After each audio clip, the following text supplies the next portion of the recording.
جب حضور صلی اللہ علیہ وآلہ وسلم جبریل علیہ السلام کے ساتھ سدرۃ المنتہا تک پہنچ گئے تو فرمانے لگے، اے پیغمبر خدا، اس سے آگے میں آپ کے ساتھ نہیں جا سکتا۔ فرمایا، اے جبریل، تو میرا رفیق سفر ہے اور تم مجھے یہاں تنہا چھوڑ رہے ہو۔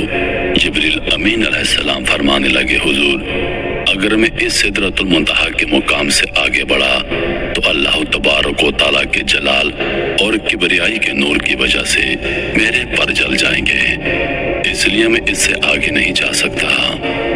سدرۃ المنتہا کو سدرۃ المنتہا اس لیے کہتے ہیں کہ یہ سارے کمالات کی انتہا ہے، کوئی کمال نیچے کا اوپر نہیں جا سکتا، اور کوئی فرشتہ حتیٰ کہ حضرت جبریل علیہ السلام بھی اس سے اوپر نہیں جا سکتے۔ سدرۃ المنتہا وہ مقام آیا جہاں جبریل امین علیہ السلام کی پرواز بھی تھم گئی، لیکن شان رسول اللہ صلی اللہ علیہ وآلہ وسلم یہ تھی کہ اس مقام سے بھی آگے ان کی پرواز جاری تھی۔ اس سے ہم رسول اللہ صلی اللہ علیہ وآلہ وسلم کے مقام کا اندازہ لگا سکتے ہیں۔ پھر نبی کریم صلی اللہ علیہ وآلہ وسلم سدرۃ المنتہا تک پہنچے اور یہ ان کی 8ویں معراج تھی۔ اب سدرۃ المنتہا کی موٹائی کا جو فاصلہ ہے وہ 500 سال تک کا ہے۔ اس کے اوپر بھی آپ صلی اللہ علیہ وآلہ وسلم پہنچے اور یہ ان کی 9ویں معراج ہوئی۔ یہ مقام صریف الکلام تھا۔ حضور نبی کریم صلی اللہ علیہ وآلہ وسلم فرماتے ہیں، یہ وہ مقام تھا جہاں فرشتے تقدیریں لکھتے ہیں، اور جب میں اس مقام پر پہنچا تو مجھے ان کے تقدیر کے قلم کے لکھنے کی آوازیں آ رہی تھیں۔ وہ آوازیں میں نے سنی، اور یہ ان کی 9ویں معراج، اور اس سے اوپر جب وہ وہاں سے گئے ہیں تو یہ ان کی 10ویں معراج تھی، اور یہ مقام اہلیت تھی جو اللہ تبارک و تعالیٰ کے حضور آپ صلی اللہ علیہ وآلہ وسلم پیش ہو گئے۔ اللہ تبارک و تعالیٰ کو نور کے پردے میں براہ راست آپ صلی اللہ علیہ وآلہ وسلم نے دیکھا۔ آپ صلی اللہ علیہ وآلہ وسلم اس بارے میں فرماتے ہیں، میں نے ایک نور اعظم کو دیکھا، میں نے اللہ تبارک و تعالیٰ کی کبریائی میں خود اللہ کا دیدار کیا، تو یہ مقام اہلیت تک آپ پہنچے۔ تو اس طرح یہ کل 10 معراجیں ہو گئی، یعنی ایک زمینی مقام سے 10 بلندیوں تک 10 سیڑھیوں کے ذریعے آپ کو لے جایا گیا، اور اس طرح آپ کی کل 10 معراجیں ہو گئی۔ آپ کی ہر معراج میں اللہ تبارک و تعالیٰ کی حکمتیں ہیں۔ بس تو حضور نبی کریم صلی اللہ علیہ وآلہ وسلم کی پہلے آسمان پر اللہ تبارک و تعالیٰ نے ساری انسانیت کا جو باپ تھا، جو نبی تھا، یعنی بابا آدم علیہ السلام سے ملاقات کروائی۔ انہوں نے آپ صلی اللہ علیہ وآلہ وسلم کا استقبال کیا۔ حضرت آدم علیہ السلام ابو الانبیاء ہیں اور ابو البشر بھی ہیں، اور سب سے بڑے ہیں۔ تو جیسے جب ہم کسی کے گھر جاتے ہیں اور سب سے پہلے بڑوں سے ملاقات کرتے ہیں، اسی طرح سب سے پہلے استقبال کے لیے آدم علیہ السلام کو بھیجا گیا۔ اللہ تبارک و تعالیٰ نے سب سے پہلے آدم علیہ السلام سے آپ کی ملاقات کروائی، پھر دوسرے آسمان پر عیسیٰ علیہ السلام نے آپ کا استقبال کیا۔ اس ملاقات میں اشارہ اس بات کی طرف تھا کہ قریب قیامت کے اندر اس دین محمدی کو جو تقویت ملے گی وہ عیسیٰ علیہ السلام کے ذریعے ملے گی۔ حضرت عیسیٰ علیہ السلام وہ ہوں گے جو قیامت کے نزدیک جو زمین پر تشریف لائیں گے اور پوری دین اسلام کو عام کر دیں گے۔ تو گویا یہ وہ وعدہ تھا، وہ نصرت کا وعدہ جو تمام نبیوں سے اللہ تبارک و تعالیٰ نے لیا تھا۔ اللہ نے تمام نبیوں سے عہد لیا تھا کہ وہ جو نبی آئے گا تم سب اس پر ایمان لاؤ گے۔ اگر وہ تمہارے زمانے میں آ گیا یا تم اس کے زمانے میں آ گئے تو تم ضرور اس کی نصرت کرو گے۔ تو ہر نبی دعا کیا کرتا تھا کہ کاش ہمیں اس نبی کا زمانہ مل جائے کہ ہم محمد کی نصرت بھی کریں، کیونکہ ایمان تو ہم لے آئے ہیں، لیکن کسی کی دعا قبول نہ ہوئی سوائے عیسیٰ علیہ السلام کے۔ اللہ تبارک و تعالیٰ نے زندہ سلامت انہیں آسمان پر اٹھا لیا۔ اب وہ قیامت کے نزدیک دنیا میں تشریف لائیں گے اور اس دین محمد کی نصرت کریں گے، اور اسلام کا دین پوری دنیا میں عام ہو جائے گا۔ حضور نبی کریم صلی اللہ علیہ وآلہ وسلم کی عیسیٰ علیہ السلام کے ساتھ یحییٰ علیہ السلام سے بھی ملاقات ہوئی، کیونکہ وہ عیسیٰ علیہ السلام کے خالازاد بھائی ہیں، اس لیے وہ ان کے ساتھ ہی دوسرے آسمان پر ملے۔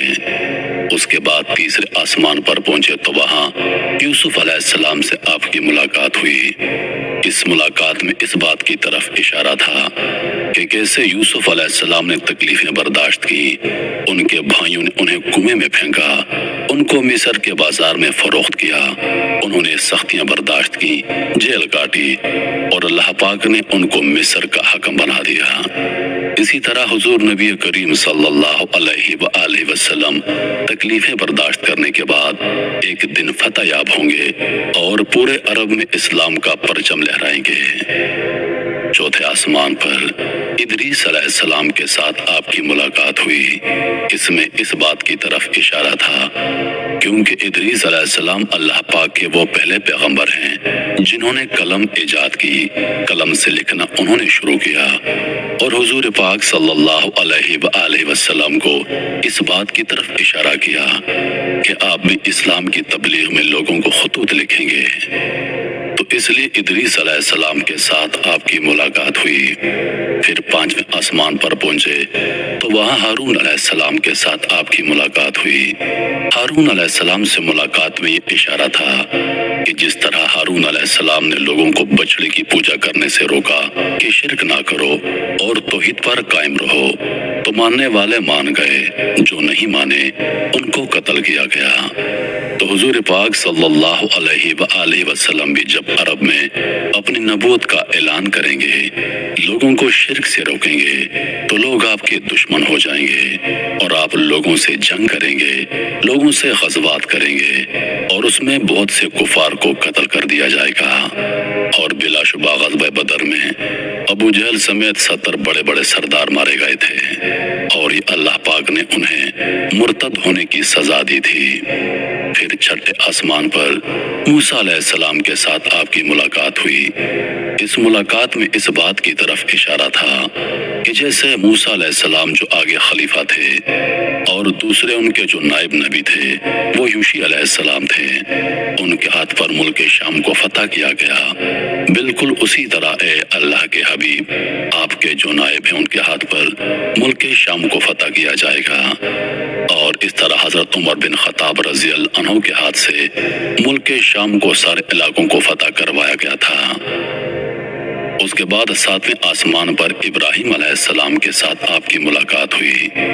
اس ملاقات میں اشارہ اس بات کی طرف تھا کہ آپ کے وہ جد امجد ہیں جنہوں نے بیت اللہ کی تعمیر کی اور بیت المعمور کی طرف سے ٹیک لگائے ساتویں آسمان پر بیٹھے تھے، جس سے ظاہر کیا گیا کہ جیسے انہوں نے بیت اللہ کی تعمیر کی اور بیت اللہ حج کے لیے ہے، تو فرمایا اے حبیب خدا آپ بھی اسی طرح بیت اللہ کا حج ادا کریں گے۔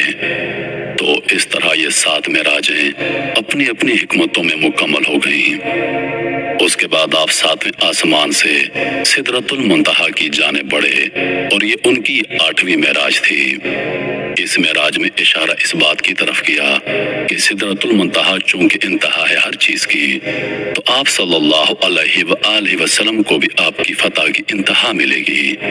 آپ نے بڑی جنگیں لڑی، بڑے غزوات کیے، کفر سے ٹکراتے رہے۔ اس کے بعد پھر مقام شریف الکلام پر پہنچے، اور یہ ان کی 9ویں معراج تھی۔ اس میں اشارہ اس بات کی طرف کر دیا گیا کہ آپ کو غزوہ تبوک پیش آئے گا، اور غزوہ تبوک میں یہود و نصارہ کے ساتھ ہوگا، اور نصارہ کے جو بادشاہ ہیں وہ تبوک لے کر آئیں گے، تو اللہ تبارک و تعالیٰ آپ کو ان پر فتح عطا فرمائیں گے۔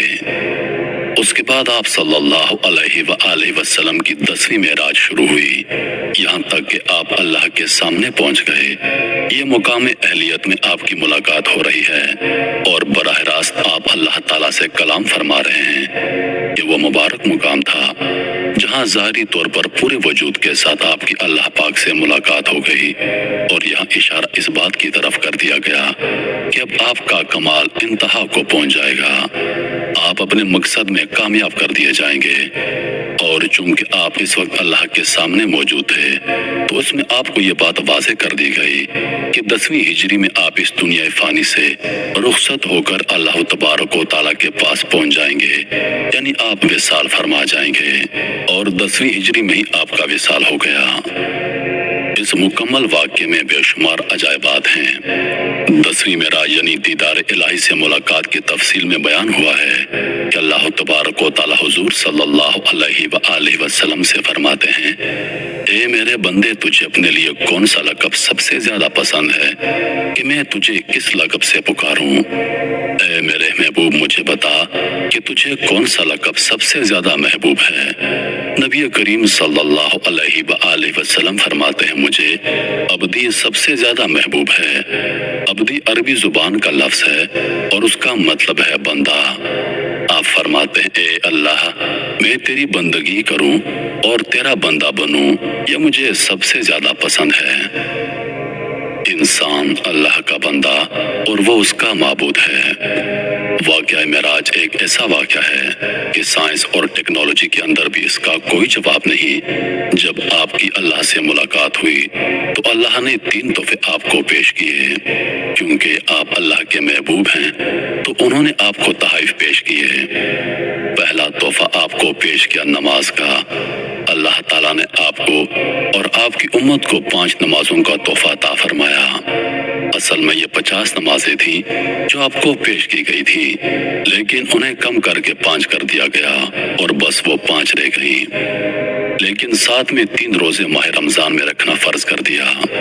دوسرا تحفہ آمن الرسول سورۃ البقرہ کی آخری آیات جو ہیں یہ معراج شریف کی رات کو پیش کی گئی ہیں۔ اور تیسرا تحفہ نبی کریم صلی اللہ علیہ وآلہ وسلم کو یہ عطا کیا گیا کہ اللہ تعالیٰ فرماتے ہیں، اے میرے محبوب، اگر آپ کی امت شرک سے بچے گی تو اس کے کبیرہ گناہ میں خود معاف فرما دوں گا اور انہیں جنت میں داخل کر دوں گا۔ سبحان اللہ۔ سمجھنے والی بات انتہائی کی یہ ہے کہ اتنا عظیم بادشاہ جب اپنے محبوب بندے کو خود تحفہ دے گا تو ذرا سوچیں ان تحفوں کی عظمت کا عالم کیا ہوگا۔ معراج کا واقعہ نبوت کے 5ویں سال رجب کی 27 تاریخ کو پیش آیا۔ اس سال کو عربی زبان میں عام الحزن یعنی غم کا سال کہا جاتا ہے، کیونکہ اس سال میں آپ کی زوجہ حضرت خدیجہ رضی اللہ عنہا اور آپ کے چچا ابو طالب کا انتقال ہو گیا تھا۔ آپ شدید غم میں مبتلا تھے۔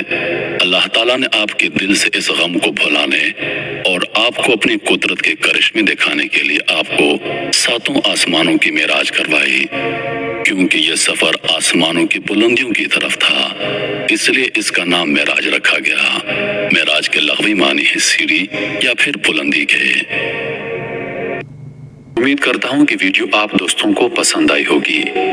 ویڈیو پسند آ جائے تو لائک اور شیئر ضرور کر دیجیے گا، اور آنے والی نئی ویڈیوز کے لیے ہمارے چینل کو سبسکرائب کر دیں اور ساتھ میں موجود گھنٹی کے بٹن کو ضرور دبائیں تاکہ ہماری ہر نئی آنے والی ویڈیو سب سے پہلے آپ تک پہنچے۔